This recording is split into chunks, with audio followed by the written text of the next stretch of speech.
Man, thank you guys. It's great.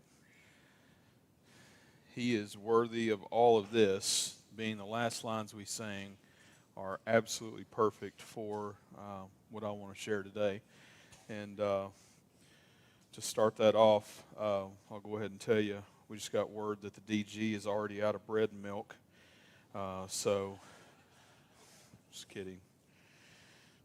Just kidding. You came to the early service, so you'll get to beat the Methodists there at least. So, but all the old Methodists just laughed. Oh man. No. Here's what's up. Wow. 17 years ago today, the 2nd of January, 2005, 24 Church had its first worship service. 17 years ago today. How amazing is that? And I'm going to say it now, and I'm going to say it later. What I just said a second ago, being the perfect line, that He is worthy of all of this. It is because of Him that we are here, and it is Him who has brought us here. It is Him who has carried us here. It is Him who has loved us through our own stupidity and whatever else. There should have been about 1 million things against us. There were 1 million things against us, but there was one that was for us, and it was the Lord. And I truly believe that because our heart has always been, maybe we've not always perfectly been this way, but our heart has always been that it would be for His glory, not for our own. Not to make the name known of any pastors or even necessarily a church, but that people would know Jesus because we would have a church here. I went back. And it's hard for me to do this kind of stuff, but I went back. Jerry posted yesterday the first message from that first service, which is on YouTube. I may have known that it was there. I've probably just been ignoring the fact that it's there. I generally ignore all of the past messages because I'm not the one to go back and listen to them. A lot of people come to me and they'll tell me stuff. Oh, I watched this message the other day from 2008, and you were talking about this, and you know what I'm talking about, and I'm like, no.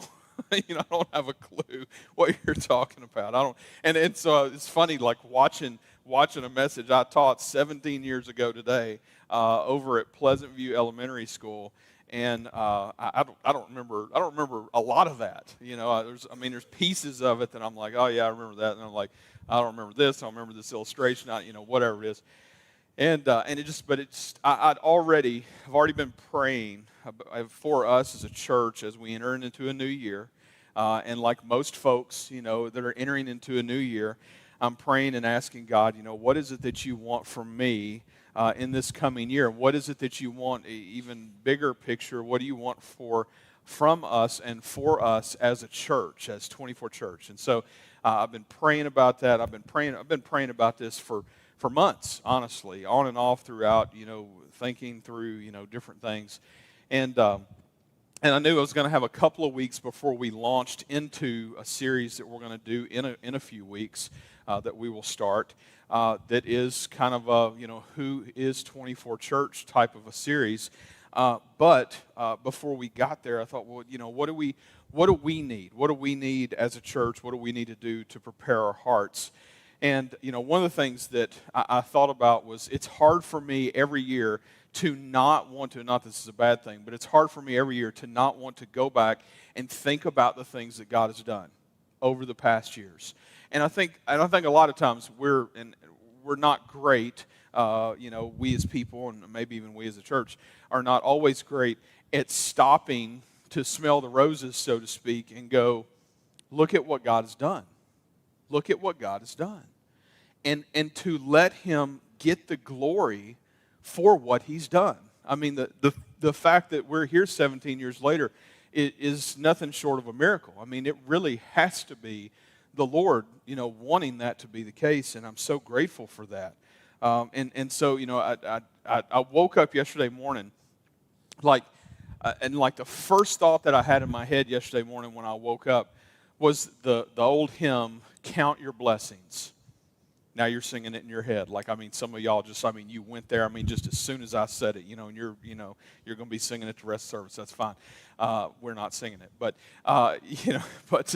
that whole idea of counting your blessings, name them one by one. And I just got to thinking, what does it look like for us to do that for just a minute? Not to spend a ton of time on it, but just a minute, because the Lord deserves that.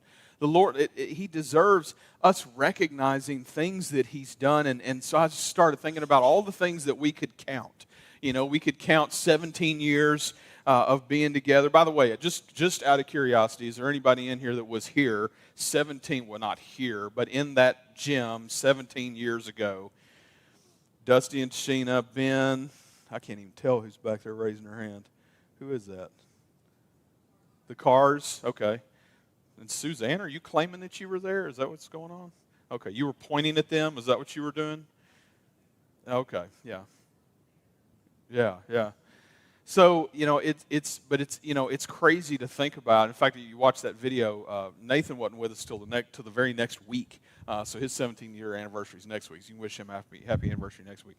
But no, he had something going on that week. And the truth is we were having to beg him to come, because he had just kind of had some really bad ministry experiences and was kind of bitter and not telling his story. He can tell it, and he's glad to do so. But the Lord brought him through a bunch of stuff to bring him to 24, and I think all those experiences are part of even that. But anyway, we can count 17 years. We can count, a whole bunch of people that would show up. Probably 15, 20 people each week would show up to set up at a school and tear it down and all these things. And I mean, we're talking for years we did this. And we can count 2 schools that we did that in. We can count 1 building that God finally gave us. And man, you gotta know that we just didn't have a clue what we were doing. I mean, as Gary Morgan would say, we were a bunch of young puppies, and I mean, we were just, I mean, I was the old guy. I was 27 years old when we started the church. And it was just what are we, we're just going to do this thing, and just blindly felt the Lord leading us to do this, and so we went for it. And, I have seen so many things, and I think about, if we're still counting things, thinking about all of the people that we've seen move away. We've lost people, we've gained people, so many new people. Some of you are some of those people along the way, so many families, so many people coming to know Jesus, so many baptisms. So many people served. I mean, it's just on and on and on. But I say all that to say, thank God. Thank God for what He's done. Thank God that He's called us to do this. And thank you. Thank you for your faithfulness. Thank you for your faithfulness to worship, to join us for worship, to be a part of this body. Thank you to our members who have so faithfully come alongside of us at times and helped as a pastor and as a staff member, just help encourage us and help us to not feel like we're crazy when we feel like God's leading us in a direction and we throw something out there that we're like, we don't know where this is going to land. Let's see how this goes, And I mean, just time and time again, and our deacons, the same thing. Thank you to all of you that serve so faithfully and lead in serving others, and thank you to our staff. Thank you to our ministry assistants. Thank you to our pastors, and thank you to their families. They have sacrificed greatly for us to be here today, and that's not lost on me today. And I can't help but think about all of those things and so many other things and moments and all that stuff too. It's just amazing. So I watched that message from 17 years ago.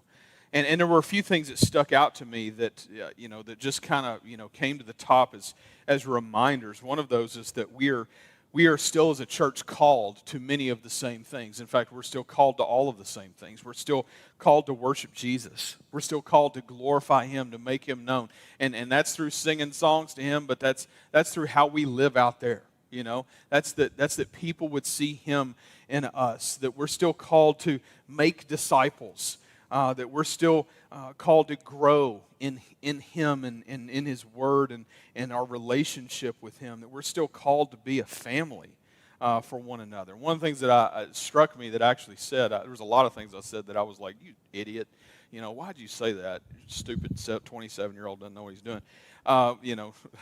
And you know, we can all do that kind of stuff. But there was one thing that kind of caught me that I was like, oh, wow, like that's like straight up from day one. I got in a little moment there in that message where I was talking about how God has called us to be real to this community and not put on airs and not, you know, make it about anything other than Jesus, and that we should live our lives out in that way, the same on Sunday, and you know, all the things.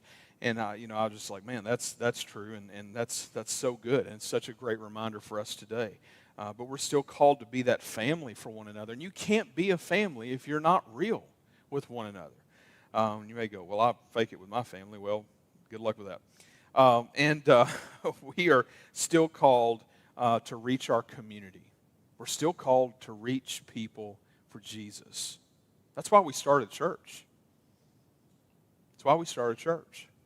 I mean, I could have gone on continuing to take a paycheck being a youth pastor at other churches, or I guess maybe be a pastor at other churches. I don't know how that would have worked out. I probably would have gotten fired. And that's okay. You know, I look back on, you know, what drove the idea of 24 Church was that, first of all, we're trying to follow the Lord and Him leading, but the thing that, like, put the weight on to, like, just bury this idea that we had to do this was that there were people here in a community that might not be reached by other churches. And I said on that day, and I'll say again, we believe God uses different types of churches to reach different types of people. And I think that's still true. And I think God has been using our church, this body of believers, to continue to reach people for Christ. Then one of the things that I talked about was I had an illustration. And funny enough, the illustration included something. And I asked people, I said, you ever have something that you bought and you never put together? You know, and I had everybody raise their hand, you know, and all this kind of stuff. And I said, you know, sometimes we buy something, but then we don't put it together. And you know, I'm guilty of that. And so I pulled out this actual thing. I can't believe I still got it. Actually, I can, because I don't throw stuff like this away. But that's a whole other issue in my life. And it's a car model that 17 years later I still haven't put together. But it's a model actually of my car, and I haven't opened this probably in 17 years until right now. But it just so happened after I watched that, I was like, I know where that's at. I just saw it. And so I went and grabbed it this morning. And and so, you know, it's a model of, well, it's supposed to be of my car, a car that I bought when I was 21 years old that I still own, a Cobra Mustang. And me and Aaron dated in this thing and all this stuff, you know, so it's all sentimental and whatever that you can do with stupid earthly things. But I got to talking about us and our call to also model things in this world. And I used this passage that I have used so many times in my life, and I talked about that day, but especially when I was a youth pastor, we talked about that a lot. Which was this passage out of 1 Timothy. In 1 Timothy 4, you have this passage that, you know, is probably overdone by every youth evangelist that's ever existed. But the truth is that it says to us to do this, and it says to teach these things. In fact, 1 Timothy 4:11 says this. It says, command and teach these things.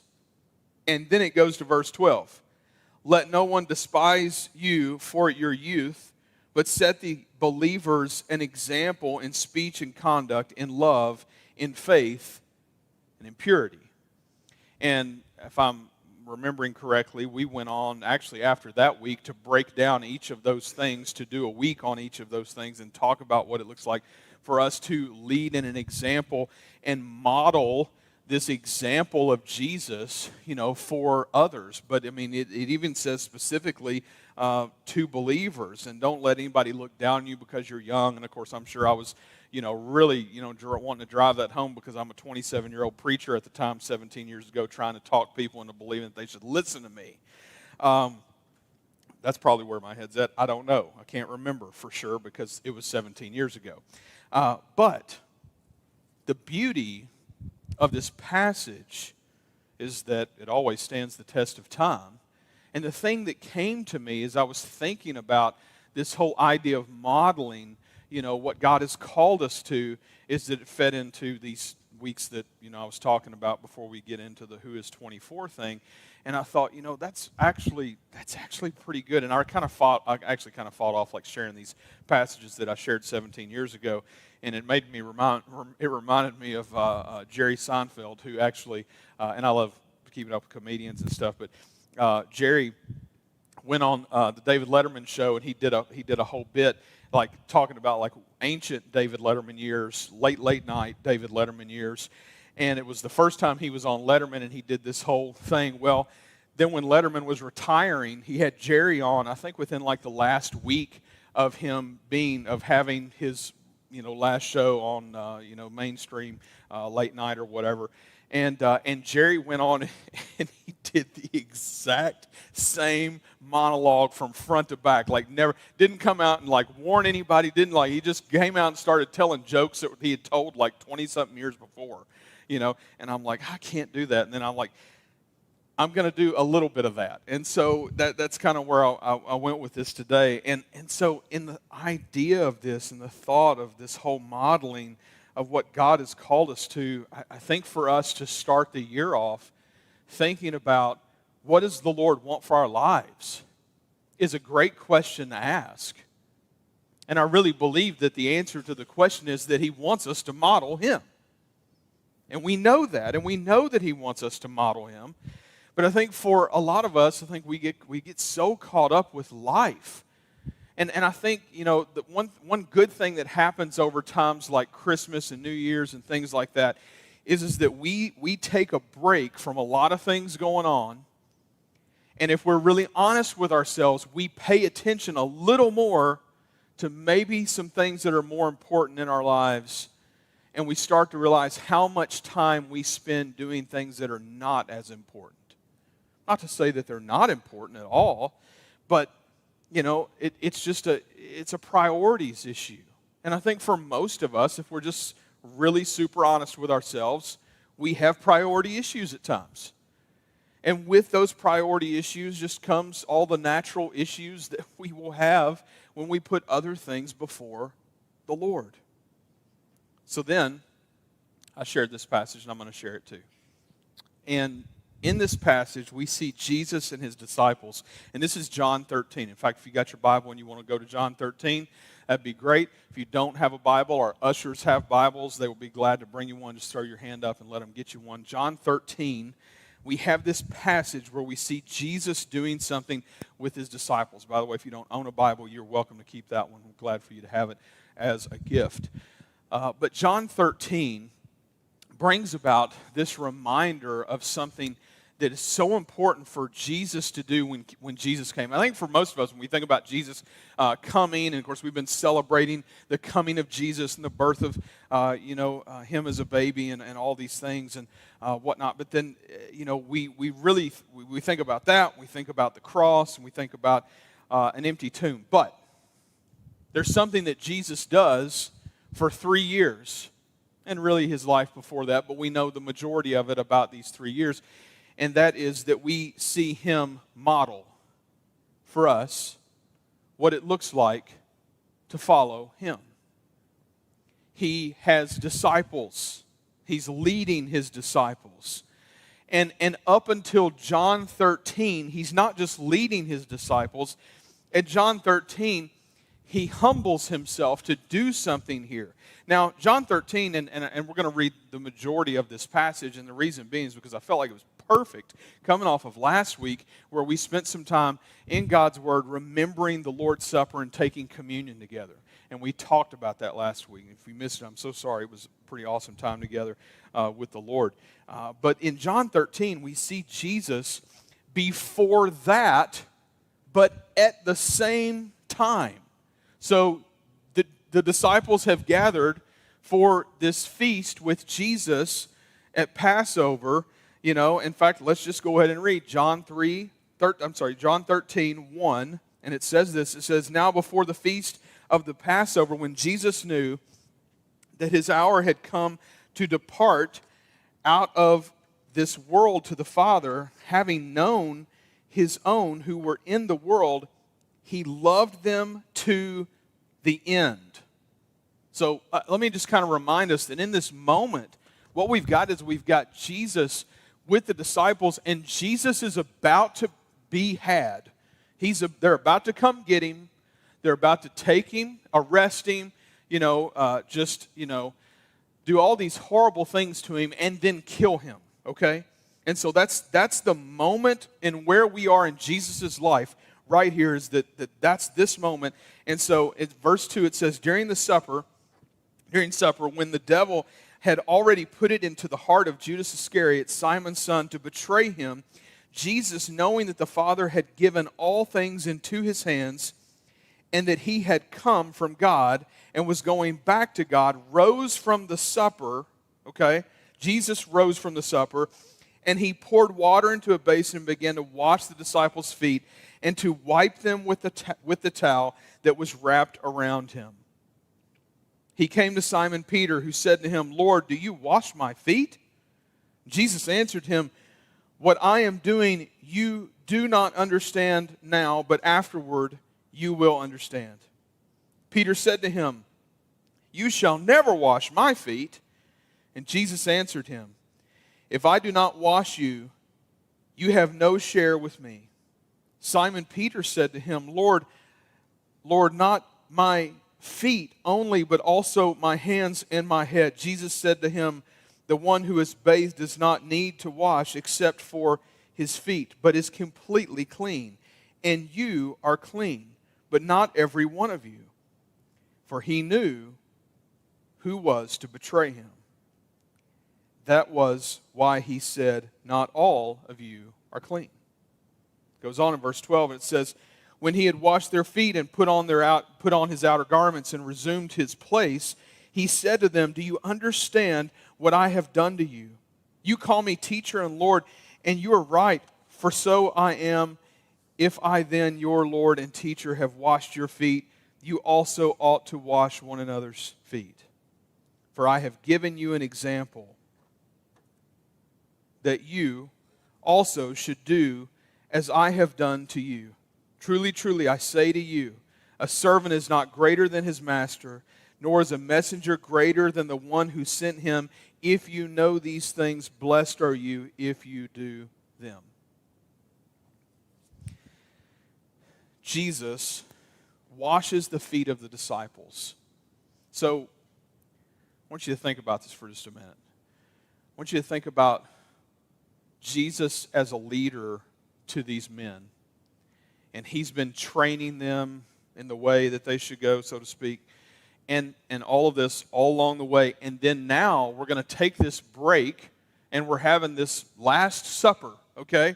And we're taking a break from dinner to have a moment for him to turn around and wash the feet of the disciples. A couple things about this. Number one, if you ever try to wash Jason Pennington's feet, he will freak out on you, okay? So just, if you want to try it sometime, I highly recommend it. Good luck, though. I'm just messing, but it's true. No, more importantly, the idea of washing feet, you have to understand. I know to us it seems like such kind of a silly thing, but at that point in time, we're talking about people's feet at a point in time when they couldn't go and buy Jordans, okay?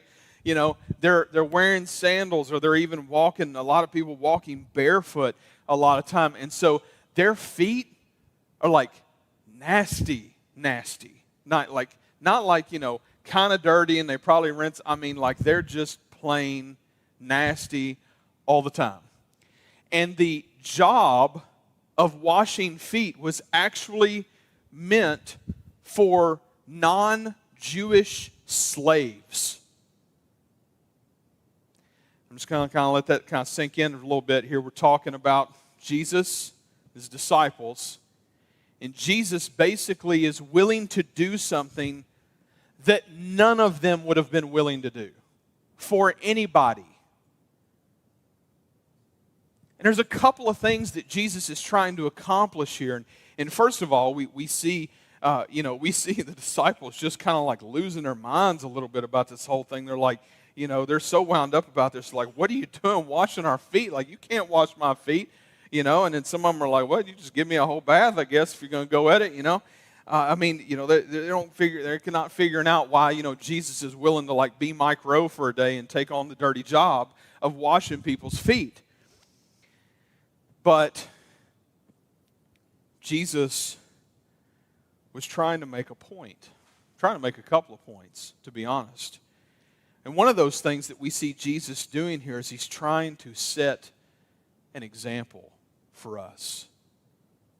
That example that he was setting that day for us and for his disciples in that moment was that this is not just something to do, but it's something that we might humble ourselves to serve others. That we might be willing to do the dirty job to serve others. This was not in Jesus' job description. This was not. Did he need to do this? Had he not made some great points along the way? Could he not just go and get killed and then raised from the grave a few days later? I mean, why is this so important? I mean, literally at the last moments of Jesus' life, he is spending this time with his boys, of whom one of them has straight up betrayed him. And he knows that others are going to deny him. Like straight up like, hey, Jesus? Be like, no, I don't know a Jesus. That's not me. I'm not with that guy. Who are you talking about? And what's he doing? He's like basically doing the thing that a slave would do for them if they could afford one.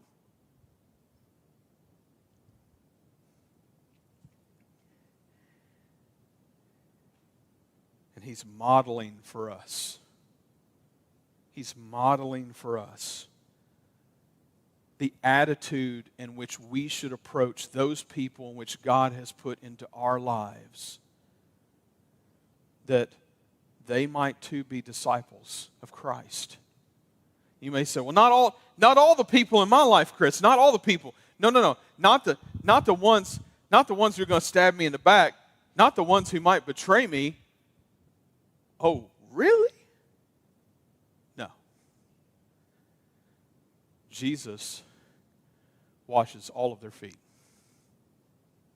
And if that doesn't make a statement for us today, I don't know what does. 17 years ago, we started out on this trajectory of following the Lord into something that we believed He wanted to do for Him to be glorified and for other people to know who He is. And 17 years later, the question for us is still, are we willing to do that? Are we willing to get our hands dirty? Are we? And Chris. People say, Chris, 24 is great at serving people and all that. Listen, I know that, and I'm great. I'm so grateful, so grateful. We have some people who love the Lord and follow Him, but I want to warn us of something.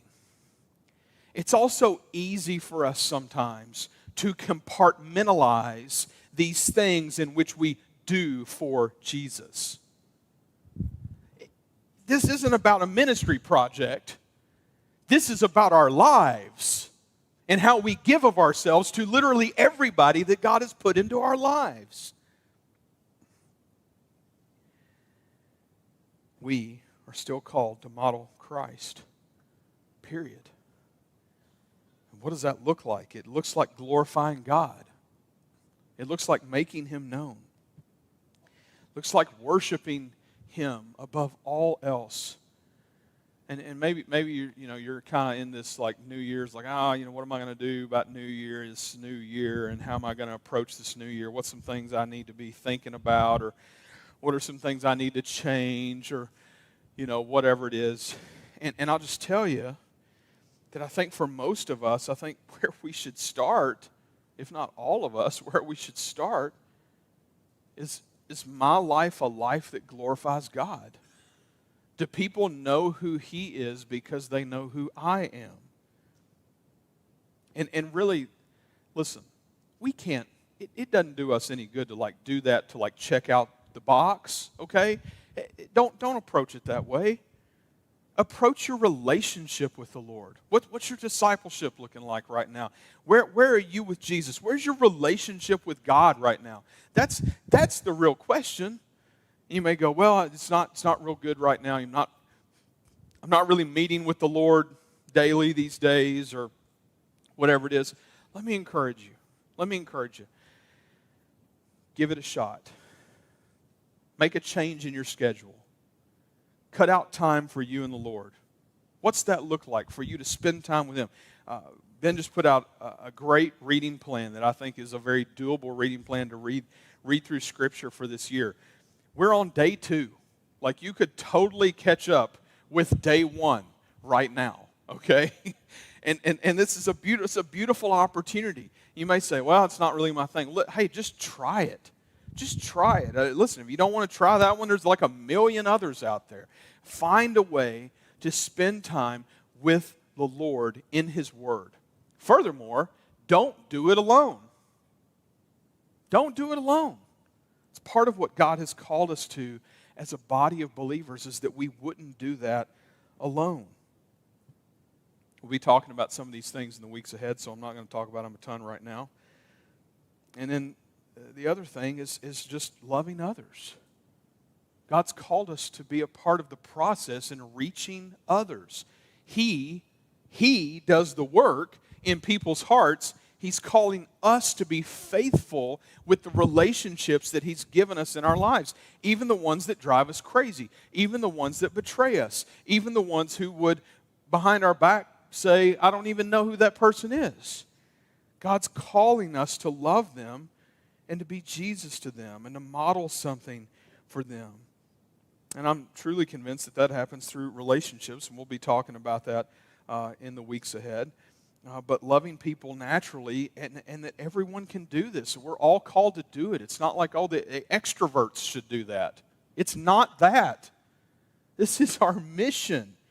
And how it happens can look different. That's fine. It doesn't have to look the same for everybody. But God, lead us in following you to do these things. This is a posture of our heart. And so where's our heart with the Lord? Is our heart completely open? And so over the next, especially even next week we're going to talk about new stuff, and that's really all I'm going to say about it. But next week we're going to talk about new stuff, and as we're doing so, I pray that even between this Sunday and next Sunday, that when you come, that you would be praying that you would ask God to soften your heart to the new things that He might call you to, whatever that looks like. And so just be praying about that and just have an open heart to that. We've been called to model Christ in the days ahead. And here's what I see looking back. If we're counting, I see lots of days of hard work. I see untold numbers of people sacrificing for 17 years. I also see lots of mistakes. I also see lots of hard times. But I also see lots of people surrendering their lives to Jesus. I also see lots of people growing in their walk and their relationship with Christ. And the thing that stands out more than all of it is I see God. I see God being faithful over and over and over and over again faithful. I mean, I just tell you, from behind the scenes and from getting to be in the position that the Lord has allowed me to be in, I can't even tell y'all how much I have seen the Lord be faithful to this body of believers. Romans 3, verse 3 says this. It says, "What if some were unfaithful? Does their faithlessness nullify the faithfulness of God?" In the beginning of verse 4, it says 3 words. He says, "By no means." By no means. You know how good God is? He's so good that when we're not faithful, He still is. He's so good that even when we haven't been faithful, He still was. He's so faithful that when we're not going to be faithful, He still will be. And this morning, I pray that He gets all the glory for anything that He does. Not any pastor, not a church name. But look at what He's done. Look at the lives He's changed. He's worthy of us taking that moment and recognizing the work that He has done in the lives of so many, in my life, in your life. That day Jesus washed their feet. But a few days later, He would wash their sin. And He did that for me, and He did that for you. And if you're here and you've never trusted in Christ to be your Savior today, I pray that you would listen to Him, that you would run to Him as He speaks to your heart today. I pray that you would open it. I pray that you would let Him do the work that only He can do to save you from those things, those awful things in this life that He died on a cross to save us from.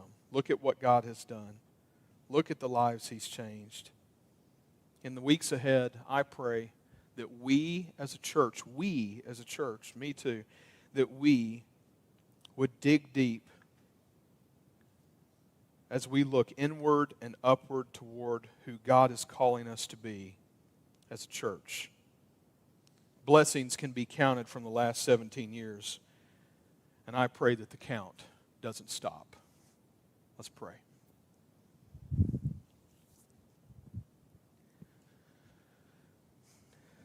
Lord, truly amazing.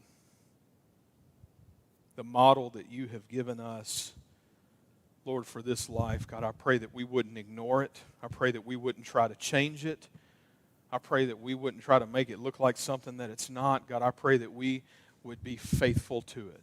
And God, I pray that You would help us with our faithfulness to You and what it looks like to follow You and to do that. God, thank You. Thank You for Jesus.